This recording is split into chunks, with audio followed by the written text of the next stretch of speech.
Chapter 2. Murderous. What is your crime? I killed the future. What is your name? Murderous.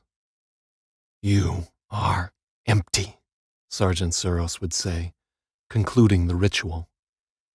Then he'd punch Murderous in the stomach, hard enough to drive the air from her lungs. I must have watched her sobbing for breath on the floor a dozen times. I was always a little too interested, and the others could tell. Everyone was required to watch, but only I wanted to. I knew it repulsed the others, but I didn't care. There were so few things in this place I truly enjoyed, and seeing that cunt get belted was always the highlight of my month. Murderous was beyond stubborn.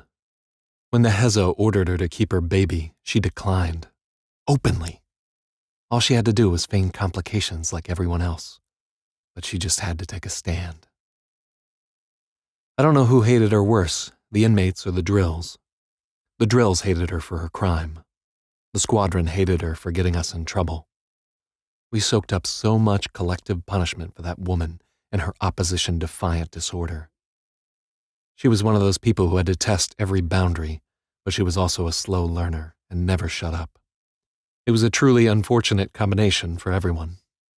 I got the feeling all the drills wanted to execute her, but they'd been overruled. When the drills are unhappy, it means the rest of us are miserable. The week Murderous joined the squadron, I went to bed every night expecting to find her strangled in the morning. No one did it.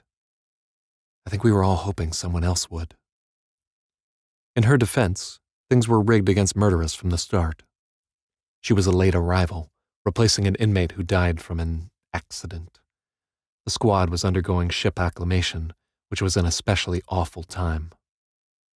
We were all recovering from brain surgery, irritable and prone to bouts of senseless rage. The surgeons fitted us with pilot interfaces, 3 shiny black dots on either temple. Our vestibular systems were chopped up and rearranged to allow us to survive high-G space combat. There was an awful price to pay. 5 days of crippling nausea and constant vertigo. Our suffering was hysterical to the drills. They laughed at us as we stumbled and clung to the walls for support, tipping us over for sport. Anyone who didn't get up right away caught a boot. We learned to walk again in a hurry. During the acclimation process, the drills sealed us inside our ships to check for adverse reactions. Not from us, of course.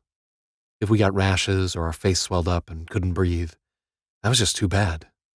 It was the ships the drills were worried about. Being sealed inside the Yama was the most unpleasant thing I've ever experienced. It was like I was stuck against the roof of a giant's mouth, and he was trying to scrape me off with his tongue. The ships were built to keep us in homeostasis. Comfort was irrelevant. Each was supposed to be molecularly keyed to its pilot, but like everything the Hezo did, there was a tendency to fail. Murderous's predecessor was an inmate named Toucher, a slug-tongued outcast no one liked. I can remember his slobbery voice as he pleaded with the drills. He begged them not to make him get back into the ship. Of course, this only made the drills seal him inside for twice as long. When the drills popped the Yama's hatch, they didn't pull Toucher out as much as pour him out. His ship had closed around him like a fist and crushed him into a paste. We all saw it. Worse, we all smelled it. Nobody slept that night, but there was nothing to do but pray it didn't happen to us. The drills were on edge too. They must have caught hell for crushing that poor fool. They had to find a replacement for him. Murderous was one of the gopher washouts. She had a background in logistics, so they assigned her to assist the quartermaster. It must have been a rude awakening, thinking she'd miraculously survived only to be sucked back into the nightmare. They had to build a new ship for her, so she had nothing to do while we acclimated. It wasn't exactly endearing to see her watching from the sidelines as we all suffered. I tried to empathize, to be nice to her, I was the only one. Many times I offered her a bit of advice or a shoulder to cry on. She declined. I was attracted to her, and she wasn't attracted to me.